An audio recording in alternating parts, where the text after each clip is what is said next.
با مناسبت 60 سالگی سخنور نامدار روزنامه‌نگار مشهور استاد دانشگاه دولتی فرغانه رئیس شعبه ولایتی مرکز ملی فرهنگی تاجیکان مسعود میرزا در تالار مجلس‌های فاکولته فیلولوژی دانشگاه دولتی فرغانه چاره‌بینی ادبی موسیقی دوستی برگزار گردید. در محفل نمایندگان مقامات دولتی یک گروه اهل ادب و فرهنگ از کشور تاجیکستان تحت رهبری شاعر خلقی تاجیکستان فرزانه خوجندی، مهمانان از جمهوری قرقیزستان، رهبران مرکزهای ملی مدنی ولایت‌های ازبکستان، از شهرهای سمرقند و بخارا، تاشکند و قشقدریا و سرخندریا و ناحیه دوردستی سرخ هواداران اشعار ناب استاد شرکت ورزیدند.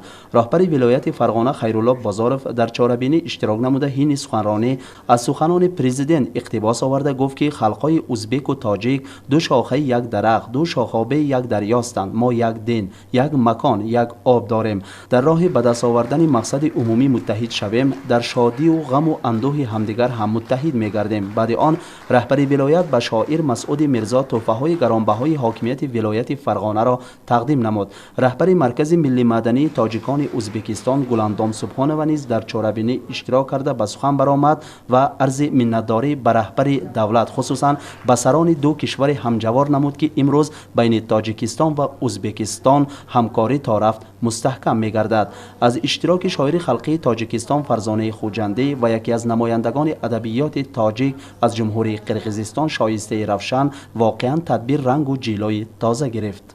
پیشوایان ما و رهبران کشورهای ما وقتی که درهای سالیان بربسته را باز نمودند چقدر آغوش ها پراپوری آغوش ها شدند، چقدر اشکهای نشاط و مسرت و شادبختی ها از چشم مردم ریخت، زیرا که این روزی وصال و مراد را سالیان زیاد ما با هم انتظار بودیم. وقتی جامع و نوایی را به یاد میاریم، وقتی بزرگان امروزین را مثلا استاد لایق و ارکین واحد اینقدر با هم پیوند بودند، غفور غلام و استاد صدرالدین عینی، حدیث این دوستی و وصل را بشود ساعتها و فرصتهای طولانی مدید کرد و با هم گفت.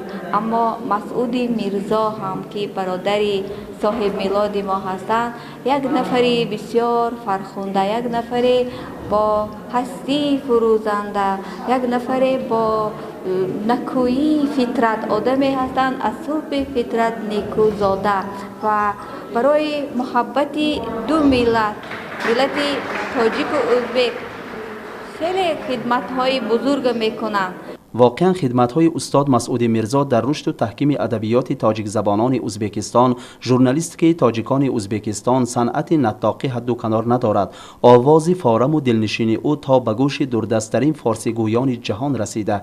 شعرهایش در مطبوعات‌های دوره تاجیکستان، ازبکستان، قرقیزستان، مجموعه دستجمعی جلای اختران سرخ، مزایک، دانشنامه زبان و ادبیات فارسی تاجیکی ازبکستان نشر شدند. سال 2008 نخست کتاب استاد مسعود میرزا تحت نام نامه‌های منظوم با پیشگفتار شاعره خلقی تاجیکستان فرزانه خوجندی در تاشکند انتشار یافت. غایه اشعار شاعر را محبت به حضرت انسان، محبت به وطن و منظره‌های ناتکرار آن، مهر مادر، تقویت دوستی و همجهتی و هممرامی انسان‌های تمام عالم تشکیل کرده صداقت فرزند به مادر وطن در محور اساسی اشعار شاعر قرار یافته است. امروز خیلی روزی مبارک است، روزی تنتنه عشق است، روزی است که نمایندگان بسیار فرهنگ و ملت را به هم آورده، هم تاجیک و هم ازبک و هم قرقیز و روس و دیگر ملت ها.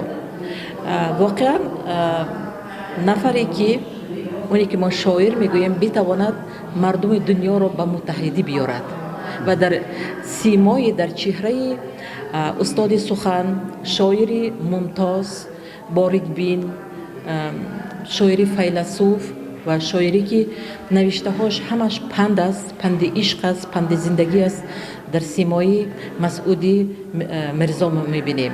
در چاره‌بینی رئیس اتحادیه ژورنالیستان ولایت فرغانه محمد جان عابیدوف ادبیاتشناس معروف از خوجند شهر مطلوبه میرزا یونس نیز شرکت ورزیده درباره دوستی و رفاقت خلق‌های تاجیک و ازبک در مثال ایجادیات مسعود میرزا اظهار اندیشه کردند. چاره‌بینی به بزم شعر و سرود تبدیل یافت و قرائت شعر از جانب شاعران مسعود میرزا و فرزانه خوجنده به اشتراکداران تدبیر یک عالم خرسندی بخشید. صنعتکاران باشند توسط سرودهای دلنشین خود چاره‌بینی را فیض و فتوح، رنگ و تراوت تازه بخشیدند.